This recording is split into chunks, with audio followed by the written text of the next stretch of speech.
निकिता पाटील, ऋतम मराठीच्या बुलेटिन मध्ये आपले स्वागत।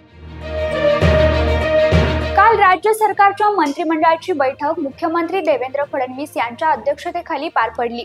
या बैठकीत 6 मोठे महत्त्वाचे निर्णय घेण्यात आलेत। मुख्यमंत्री देवेंद्र फडणवीस यांच्या अध्यक्षतेखाली पार पडलेल्या या बैठकीला उपमुख्यमंत्री अजित पवार, एकनाथ शिंदे देखील उपस्थित होते।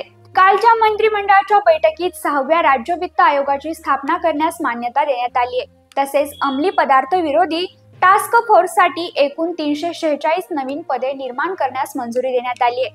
कालच्या बैठकीत जलसंपदा विभाग, गृह विभाग, वित्त विभाग, सार्वजनिक बांधकाम विभाग आणि महसूल विभागासाठी मोठे निर्णय घेण्यात आले।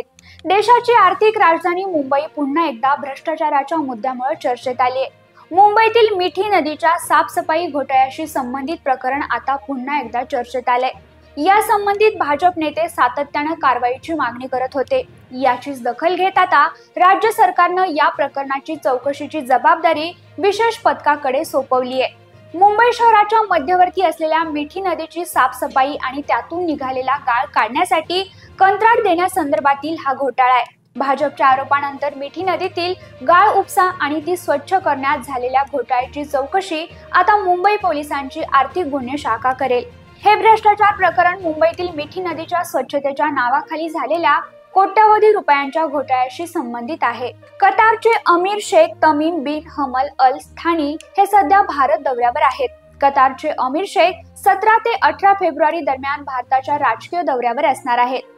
या दौऱ्यादरम्यान ते अनेक मुद्द्यांवरती चर्चा करणार आहेत। काल त्यांनी राष्ट्रपती द्रौपदी मुर्मू, पंतप्रधान नरेंद्र मोदी आणि परराष्ट्र मंत्री एस जयशंकर यांची भेट घेतली आणि वेगवेगळ्या मुद्द्यांवर चर्चा केली। पंतप्रधान मोदींच्या निमंत्रणावरून अमीर शेख तमीम बिन हमद अल थानी भारत दौऱ्यावर आलेत। त्यांचा हा दुसरा भारत दौरा असेल। यापूर्वी ते मार्च 2015 मध्ये भारत दौऱ्यावर आले होते।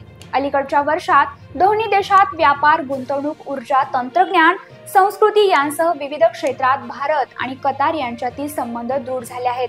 अशातच आता त्यांच्या या भारत भेटीनं दोन्ही देशांचे संबंध अधिक मजबूत होतील अशी शक्यता वर्तवली जाते। कॅनडातील टोरंटो विमानतळावर मोठा अपघात झाल्याची माहिती समोर येते। डेल्टा एअरलाइन्सचे एक विमान लँडिंग करताना अचानक उलटल्याने मोठी दुर्घटना घडली आहे। या घटनेत काही प्रवासी गंभीर जखमी झाले असून त्यांना रुग्णालयात उपचारासाठी दाखल करण्यात आले।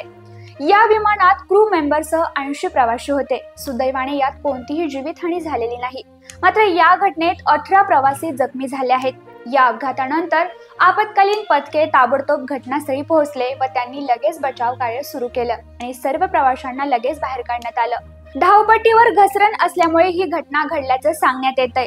या घटनेची माहिती विमानतळ प्राधिकरणाने सोशल मीडियावर शेअर करत याला दुजोरा दिलाय। पंतप्रधान नरेंद्र मोदी यांच्या अध्यक्षतेखालील निवड समितीनं सोमवारी म्हणजे 17 फेब्रुवारी रोजी नवीन मुख्य निवडणूक आयुक्त निवडण्यासाठी उच्चस्तरीय बैठक घेतली। या समितीमध्ये पंतप्रधान नरेंद्र मोदी, गृहमंत्री अमित शहा आणि लोकसभेतील विरोधी पक्षनेते राहुल गांधी यांचा समावेश होता। या बैठकीत केरळ कॅडरचे माजी IAS अधिकारी ज्ञानेश कुमार यांची नवीन मुख्य निवडणूक आयुक्त म्हणून नियुक्ती करण्यात आली आहे। पंतप्रधान नरेंद्र मोदी यांच्या अध्यक्षतेखालील समितीनं ज्ञानेश कुमार यांच्या नियुक्तीला मंजुरी दिली आहे।